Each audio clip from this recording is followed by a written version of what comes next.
Welcome to After the Pull, the video series where I share all my thoughts and opinions on all of the rest of the comic books that I read for the current comic book week. I'm Mike Spiderslayer. Welcome back to Comic Book Corner 2.0. If you love daily comic book content and you like me helping you make decisions of what comic books to buy, you came to the right place. Also, guys, if you want to become a member of my YouTube channel, super easy. Just go ahead onto my home screen. Just hit that join button. There's 3 different tiers that you can join from.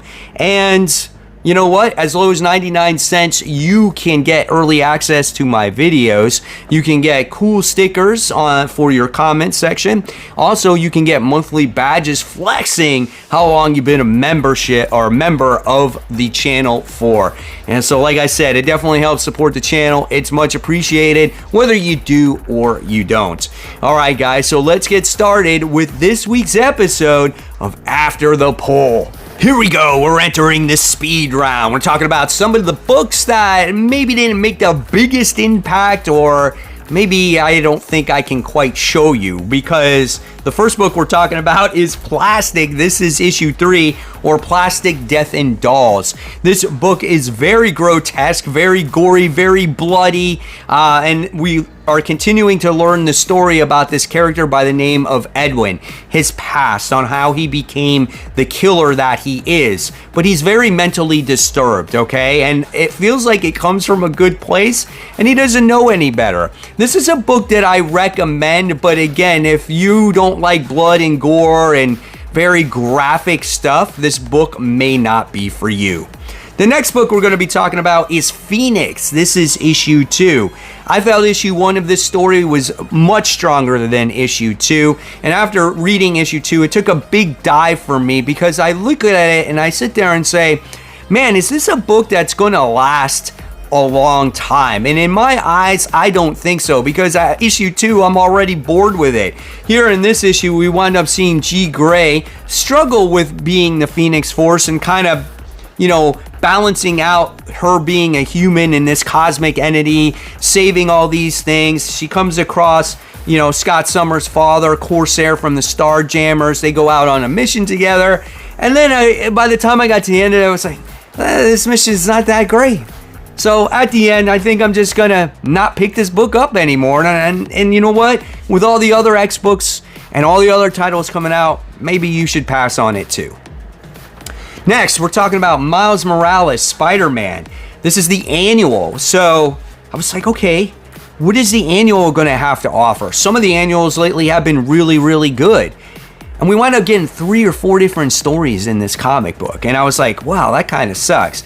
The first story, I can see it adds layers to the character, because you learn about his heritage, where his grandma came from, his grandfather, which was kind of cool, right? And then you get other random stories with him being a vampire, and then you got another story with him interacting with Bree, you know, what's his name's daughter. And then the best thing was the very last page of this story, as it's going to be crossing over with Deadpool. And if you've been reading Deadpool, I think it's going to be a lot of fun, okay? So, but for this comic book, I say pass on it. I don't know how he can visit his grandmother when he's not a vampire in that first story. It's like they need some editor's notes there. That is severely lacking. Then we move on to Ghost Rider Final Vengeance, Benjamin Percy. It's been a fun series at this point, but of course, it's very predictable how this book ends. We see Johnny Blaze meet up with Hood, and they battle, and of course, Johnny Blaze winds up getting the Spirit of Vengeance back. How he gets that, you'll have to read it for yourself. If you've been reading it this whole time, I'd say pick it up. If you haven't read it, maybe wait for a trade. Then we have Spider-Woman issue 10, the final issue of this before I think she joins the West Coast Avengers. We get to see her team up with the Assembly in this issue, and she's going against the Gremlin, who is the Titan in this group, and we find out all the history of that character and how he created the Assembly and what his MO is. And then everything just wraps up. Nothing really got answered. She doesn't find the kid, and that's that. So there's your speed round, guys. Now let's go into more detail with the rest of these books. Crocodile Black. This is issue 4, 28 pages for the price of $5. This book is written by Philip Kennedy Johnson, and the art is done by Solmuth Powell. Here is the interior artwork in the book. Looks really good. It's very, takes you into this world on what this poor boy is going through with his mental illness on a tragic situation that happened to him when he was a little boy. And each issue you wind up getting to see this rabbit hole that this poor guy is going through, right?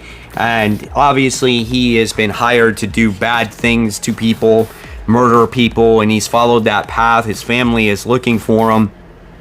They can't seem to find him, and by the time you wind up getting to the end of this particular issue, we wind up seeing what has happened to his younger brother, and you kind of understand why this book is called Crocodile Black.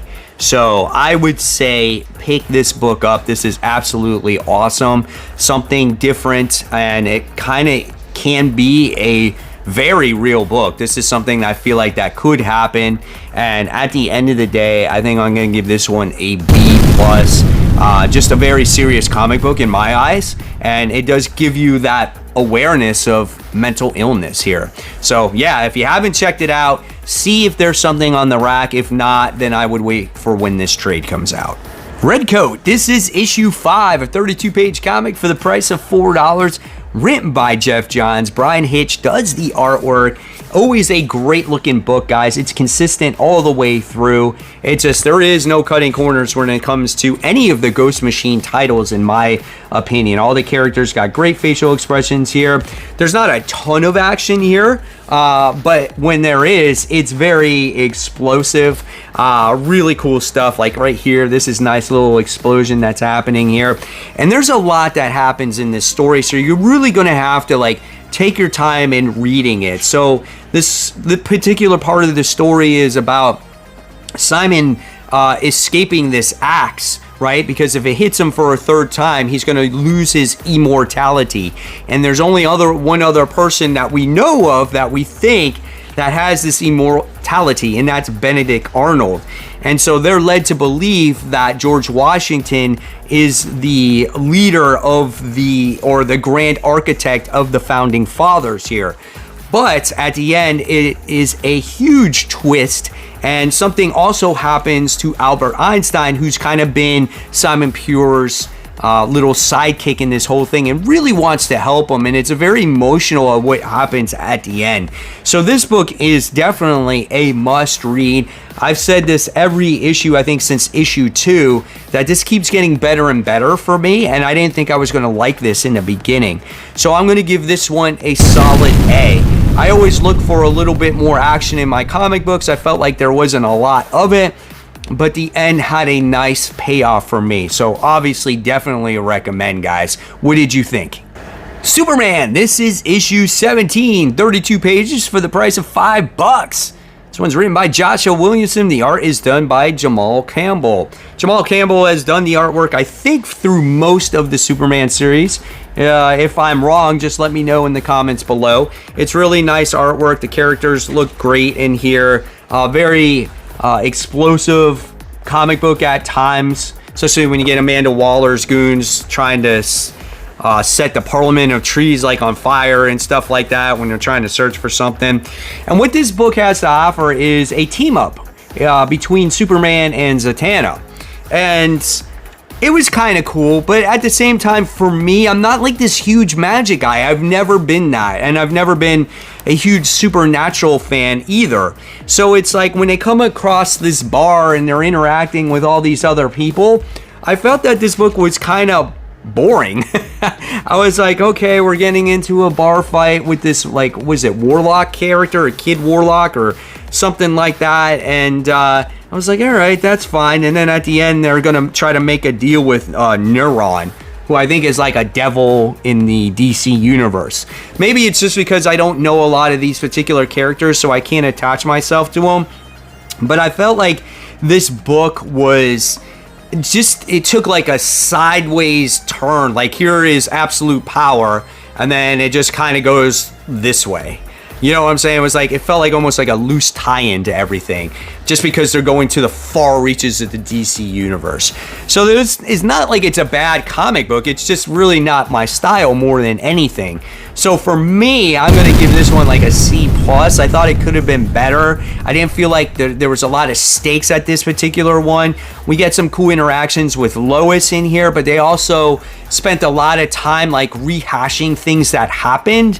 So yeah, this was just not as strong for me as the other Absolute Power tie-ins. Wonder Woman issue 12, written by my, I don't know, not my favorite writer, Tom King. I would say like he's very hit and miss for me.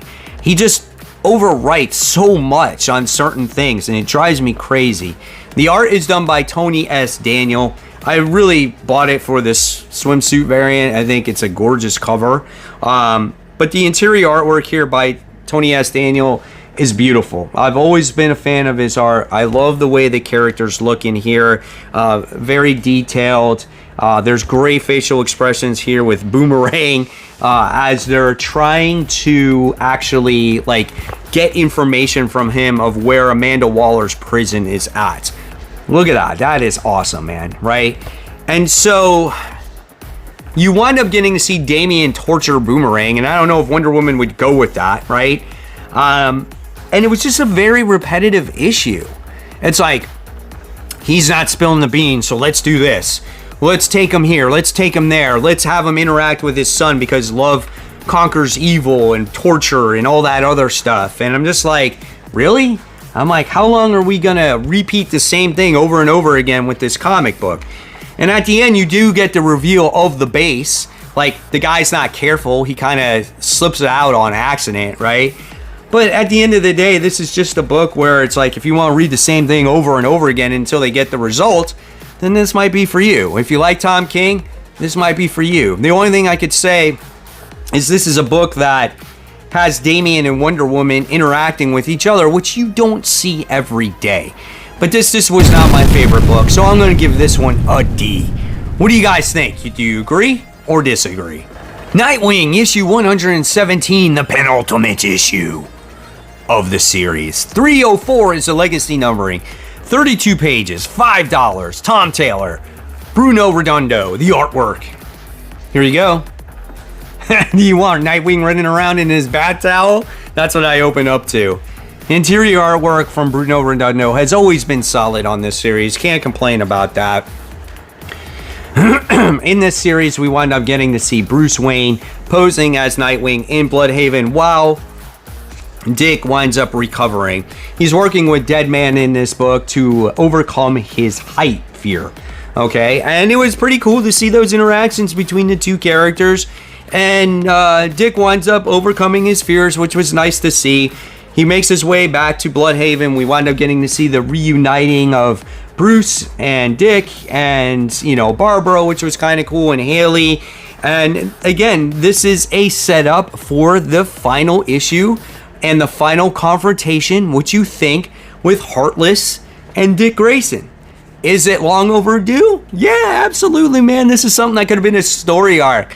But it was a pretty good book. I did enjoy it. It gets me excited to see how Tom Taylor is going to wrap up everything. So at the end of the day, I'm going to give this one a B-. Like I said, long overdue. Not the best issue ever, but it makes you excited to see how he's going to wrap things up. Desto, issue 3, 28 pages for the price of $4. Dan Waters is the writer. The art is done by Andrea Molina. The artwork is pretty good. We got a lot of action that takes place in the snow, because in this book we wind up seeing Desto take on the Chameleon, which was a lot of fun. There was great stuff in here, and what you get out of this story is some cool character interactions between Mercer and Scrap Iron. Scrap Iron is one of the first Cobra characters I ever owned in the G.I. Joe universe. So I have an attachment to this guy, and I love how he's in this comic book. And then you wind up getting to see more of the origin story of the Desto clan. And that, for me, is what makes this comic book like the first descendant who wore the mask, which I thought was so freaking cool. And it finally took this series to the next level, right? So this book for me is a must read for you. You guys got to check it out. I thought this was the weakest besides Scarlet. I don't know if it has hit that point quite yet, but really enjoyable read, guys. I'm giving this one an A+ this time. Favorite book of the series so far. Definitely read it. Deadpool, issue 5, legacy numbering 340, 28 pages, $4. This book is written by Cody Ziegler. Andrea DeVito does the artwork in this one. Let me tell you guys, if you're not reading this Deadpool series, I think you should. It is really good, and it keeps getting better. It's very entertaining, lots of action, very colorful comic book. If you're looking for a book that should be polybagged, it should be this one. There's lots of violence. There's lots of gore. There is Deadpool, like, literally cutting off hands in this comic book, okay? Like, you get to see it. There's limbs being cut off. Like, here from Deadpool, his arm is being ripped off. Like, there's all kinds of stuff that happens in this book, and you're just like, what? I can't believe they're going there. He's slapping Death Grip with his freaking, for his severed arm and stuff like that. Again, here's the picture with the freaking hands being chopped off. Like, this book is pretty rough. And what I love about this book is the cast of characters. Like, I love Deadpool's daughter, Ellie. She's a great character. And the other symbiote daughter, by the name of Princess, who's a symbiote dog, is great. And I love the way she is written, because she's just like, she calls Deadpool Papa, and like, I have this weird voice in my head, kind of just like, yes, Papa, I'm coming for you. I'm going to save you. Are you okay? Like, it's just weird how I have this voice for her.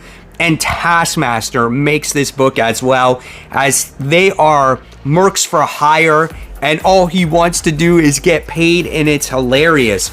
But in this book, we wind up getting to see Deadpool do battle against Death Grip. He doesn't have his healing factor, so he has it, but he's not able to heal. So he winds up losing a lot of extremities in this book. His arm, his leg, everything else like this. And we wind up, again, having him do battle against this Death Grip character. And Taskmaster is the one that comes to his side with the daughter to help save the day. And it was so comical to see that. And this book definitely breaks the fourth wall, but not in an annoying way. This is a really good book, and it's getting ready to cross over with Miles Morales' Spider-Man. So if you're reading both, I think you're going to be in for a treat here. This was probably one of my favorite books of the week. Top pick for me.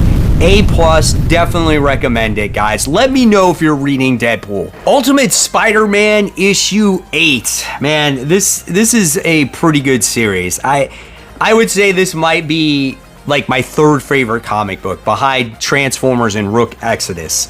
Ultimate Spider-Man continues to deliver as we get the introduction to the new Sinister Six, okay? But this one is written by, of course, Jonathan Hickman.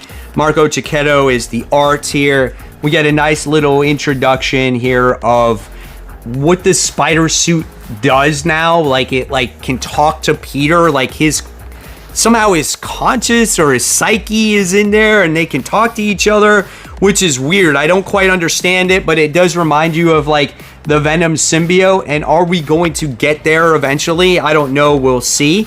And then we get to see some weird things going on here. What could possibly develop a jealousy between Harry and Peter when Iron Lad makes a visit here on how Peter is like the top of the list, the top of the heroes, like the chosen one to kind of save the day. There's a birthday party that goes on in this book as well, and the Easter eggs are very relevant in this comic book. When you go to arcades, like, I don't know, Entertainment Zone or whatever it is, I thought that was really cool, or Arcade, and then you wind up getting to see like Stan's coffee shop right next door for Stan Lee. So I really love seeing that stuff. There's like Dance Dance Revolution in there. There's just a lot of little things in this comic book that you might want to, you know, pay attention there. There's a video game in the background that says Secret War. So there's just lots of little Easter eggs in here.